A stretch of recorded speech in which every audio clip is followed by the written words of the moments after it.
Okay, Abdullah, there are some few questions left, 5 to 7 questions, I think. So, Okay. as in with respect to communication, how important is English with the client? Do you think that there are some communication issues that usually the Pakistani or Indian individuals face with the foreigner clients? About the Indian, they have an accent, and we Pakistanis, don't have an accent. That gives us an advantage, which I feel, which I'm, very happy about. And apart from that, yes, you do need English because now that you have jumped into an international, you could say, world of clients, you need to learn international language to be, known and to have trust of the clients. That's just how it is. And it's not like you are trying to be modern or you are trying to be, you say, in Pakistan they say, you want to be Englishman, or you could say you want to be American.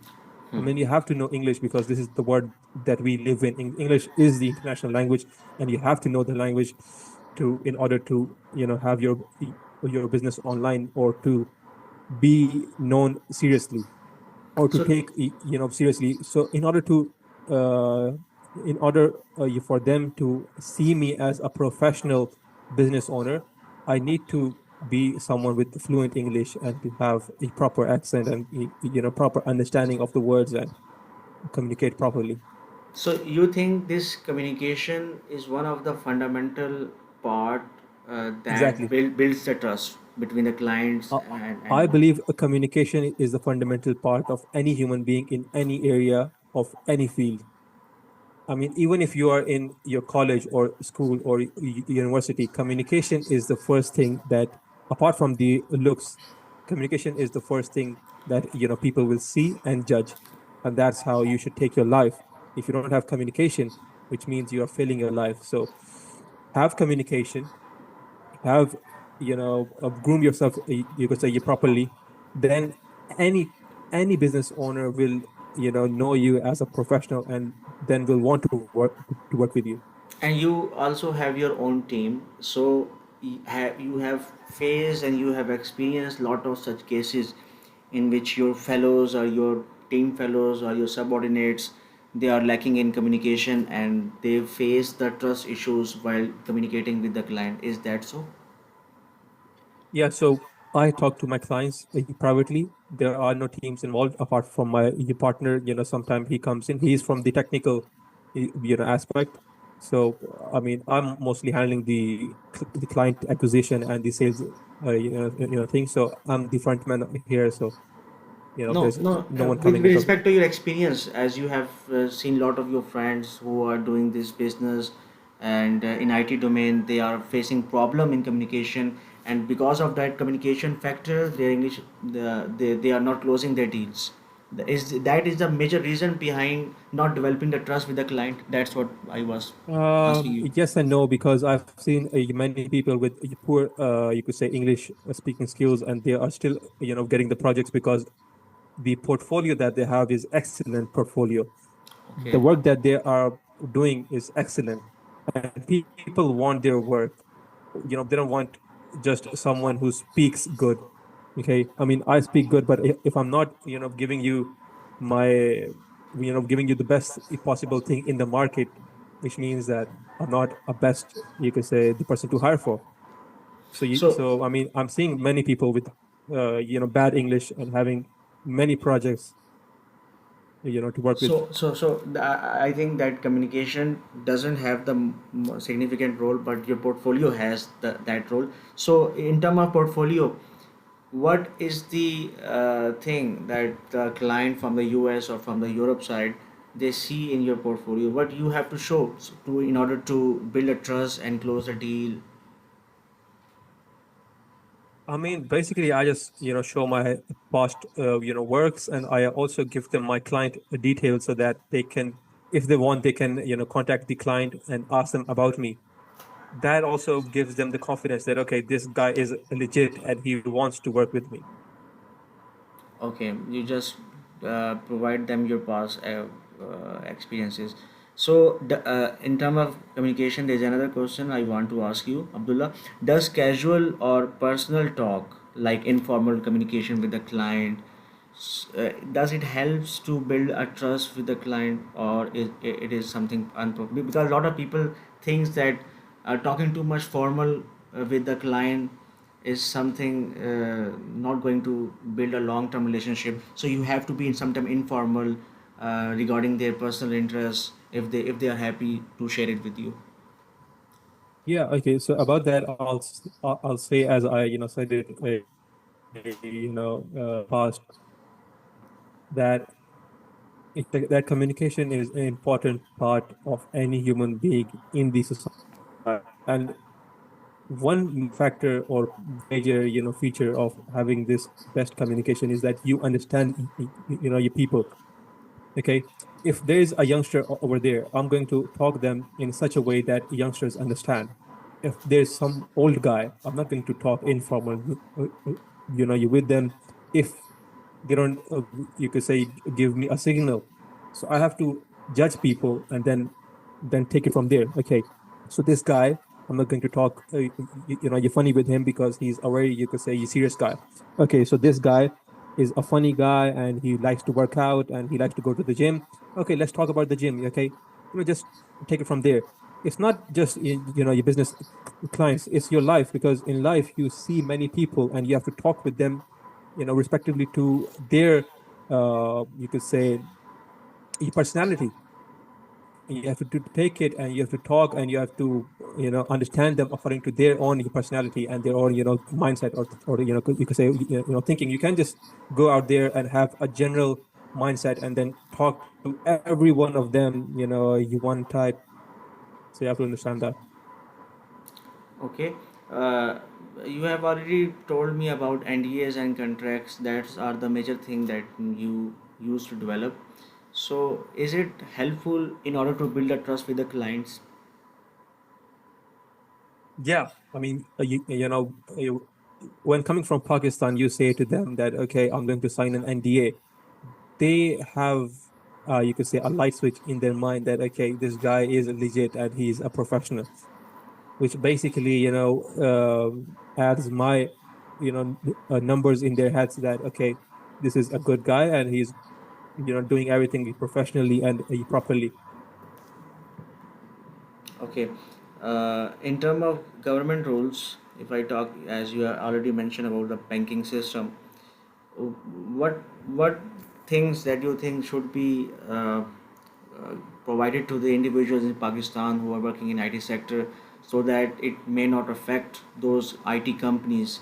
What rules should government should establish, as according to the freelancer or from company CEO? From your perspective, what do you think? What should be done by the government? Yeah, the only thing that they should do is that to make it easier for us to get the money and to make the internet free, just like it happened in the past. I think they blocked the internet for a whole 2 weeks, I think, which basically crippled all of the small businesses in Pakistan. And I even you could say suffered from that, because many of my clients, they were not trying to work with me because my internet was not working. So just make it easier for us to get the money and make the internet fast and free. That's So my 2 points. so you are saying that internet is also the factor that discourages the clients from the European side to build the trust. That is also Exactly. there. I mean, yeah, the meeting that we're having, Haris, if I'm not audible to you, that means that you get disencouraged and you get unmotivated, and you are saying like, What the hell is this guy about?" Because if he's not having proper internet to talk with me, how can he have the proper internet to work with me? Because you have to show attention. If I'm not audible to you because of my internet, that means I'm not able to be attentive to you, and that means you don't have my respect. Oh, sorry. Yeah, you don't have my respect. Exactly. So I mean, internet is a very, you could say, you vital role in this. Okay, in this way the projects get delays and the projects Yeah, get vanished. yeah, Yeah. yeah, exactly. They get unmotivated by the untimely completion of the project. which basically, it promotes them to not work with me or any other guy if they're having a internet problem.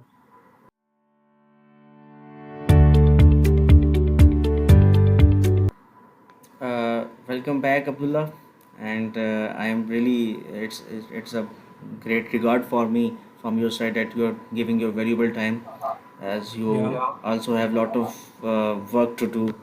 So let me continue to the next question. So yeah, we were discussing the internet problem, and you said that Yep. it discourages the individual in Pakistan, but not in Pakistan, but also the outsiders, the clients, and the projects are delayed. So, have you ever noticed about new payment methodologies like other than PayPal, that is blockchain? Does this blockchain, have you ever worked with that blockchain, and does it make more secure the individuals across the globe? Personally, I have not worked with anyone who wants to pay me through blockchain. And even if he does, I don't want to, get the payment in the blockchain. That's just me. I just want to take it simply to a wire transfer, which is as simple and secure as it can be. Okay, so if there is a scenario, let's come to the scenario based questions, and your client uh, he has lost trust in you. So He uh, has lost what? he lost the trust in you. So Okay. and you want to recreate that trust with your client. So what will you do in that scenario to build, to recover the trust? Yeah, to recover trust, I would first hop on a call because many times there's miscommunications in the client and a business relationships, and even in normal relationships in the world, in your friendship and other ships. So miscommunication leads to trust issues. So you have to hop on a call or communicate with them in such a way that this miscommunication is then destroyed. Okay. Once that is removed, the miscommunication is removed. I just try to give any free services that I can on top of the services that I'm already providing. That gives them another, you could say, you factor that, okay, I can trust this guy again because he's doing so much, for me, you for nothing. Okay, that's wonderful. Abdullah, in terms of local law enforcement, if there is any fraud in cross border payment, so is there any legal help available across the globe, if it is in Pakistan or if it is in US? Have you Yeah, ever so the faced? first client that Yeah. I lost, I gave him the product and he was not, sending me the money. I tried to contact the Dubai police, and they were very, hospitable, and they communicated very well, and they were trying to help me. But then I talked with my partner, and I said to him that, let's leave him be because we're not trying to, to basically, run after him because he's doing this much for us. But trying to process this a legal way would require so much amount of money that I'm trying to get from the client, which means basically I'm again in the minus. So that would mean that I just left him be, and that's how it is. About Pakistan, I don't know if there's any legal action that they can take in Pakistan against me, if there is any case. But yeah. Okay. So in terms of cybersecurity confidence, do cybersecurity certifications like SSL, SOC2 make you trust an outsourcing vendor more? I'm In sorry, I terms, don't understand. uh, for example, if there's a client from US, I am the client from US, I'm communicating with you. I see that your company or your whatever your agency, it has the cyber security certification like SSL, SOC2. Does these kind of certifications helps to build trust with the clients? Okay, so I don't know about the SOC2, but the SSL is a website certificate that you attach with your site. And that's the basic thing for any site that you create in any part of the world. I mean, no, they don't even care about that because SSL is so normalized in that country that they are thinking that okay, that will be provided in my services. And have you ever learned about ISO certification in terms of cybersecurity? I mean, the services that I provide are, your web design and development services. They don't care about the security of that because for security, there are different agencies and software companies around the world that you provide the security. I can provide them, basic security like encryption of their, information and all that stuff. But the major part is handled by the cybersecurity companies. Okay, okay.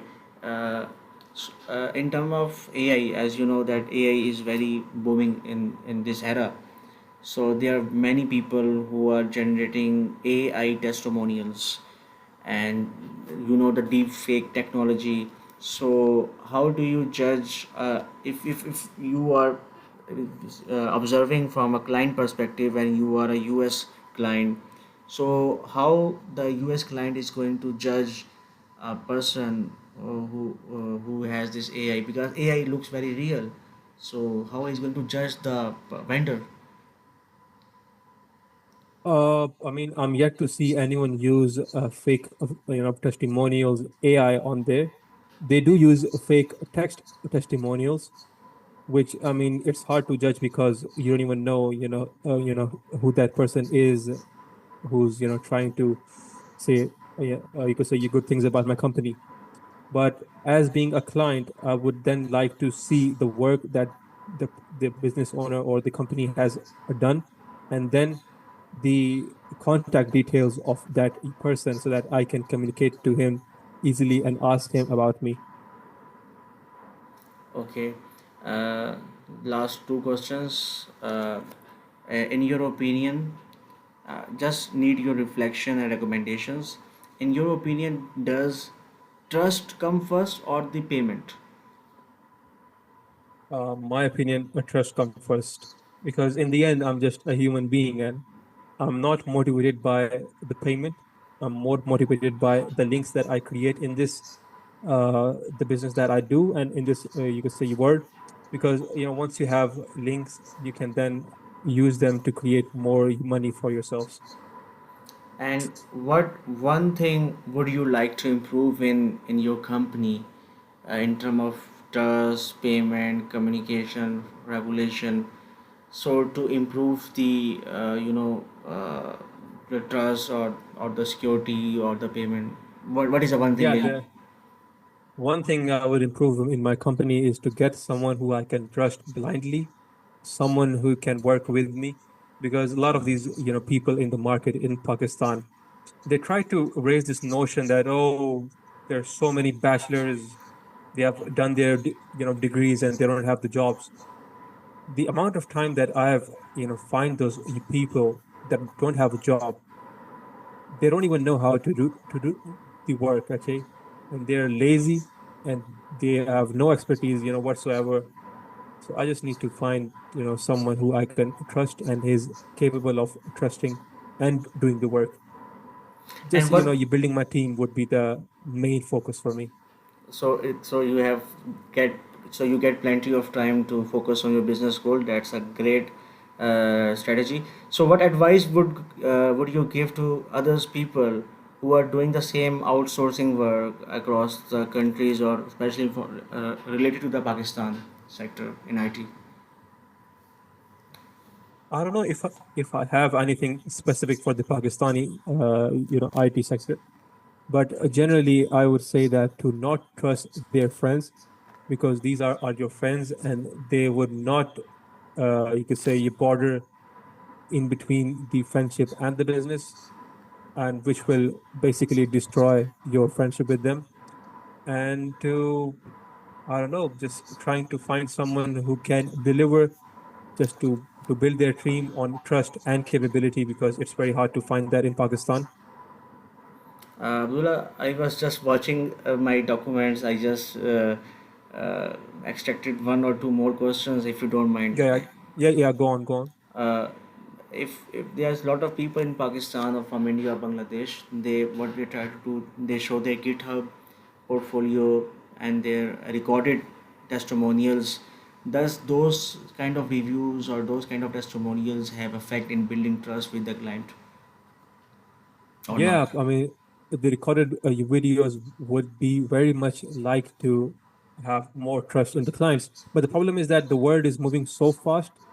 The clients, they don't want to watch a video. They would, rather see my past work done and then just see the text-based, testimonials.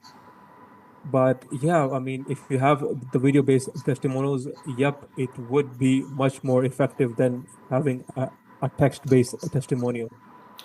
Okay, in term of gender, as you Mhm. know, it's a no. There is a movement all around the globe going on about gender equality and blah blah. So, do you think gender influences the trust and payment experience in freelancing or remote work? Gender influences the trust. Yeah. Okay, so here's the thing, okay?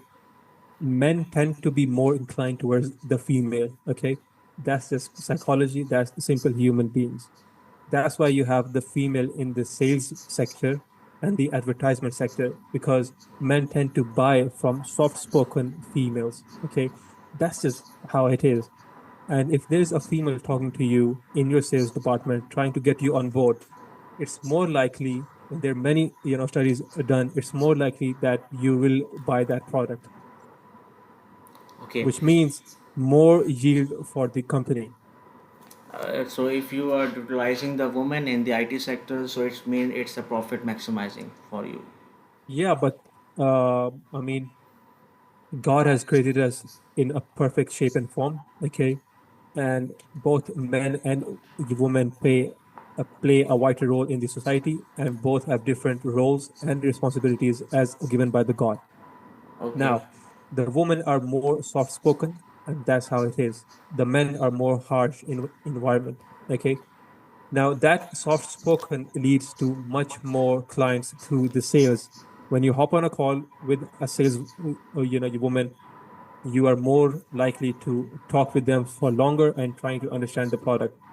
That's how it is. I mean, what can I say? Okay. Last but not the least, Yeah. if a dispute arises and especially if you are on Fiverr and the client is not showing up, you already told that I am going to have a direct communication with him so that the dispute get vanished. But what are you going to do if he is not showing up? Are you going to use the platform, mediation platform, direct negotiation, legal threats or third party arbitration? What are you going to do? If the project is on a platform, I would then try to use a mediation, you could say a center in between, because this means that if he gives a bad review, that would mean end of my account, because bad reviews would mean not people wanting to work with me.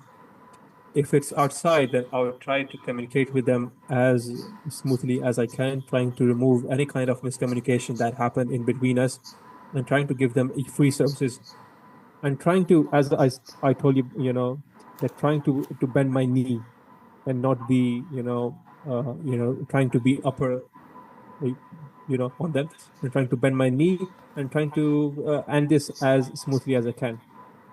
Okay, Abdullah, thank you very much for your these valuable insights Thank you for having and me. for your precious time again. And I am sending you a link that is a 2 to 3 minutes survey. The same question which you have mentioned in the interview with you. So Okay. just give a 2 or 3 minutes and provide me that survey. That would be very valuable to me in terms of my research. So again, thank you so much, Abdullah, Thank you. and Thank you for having me.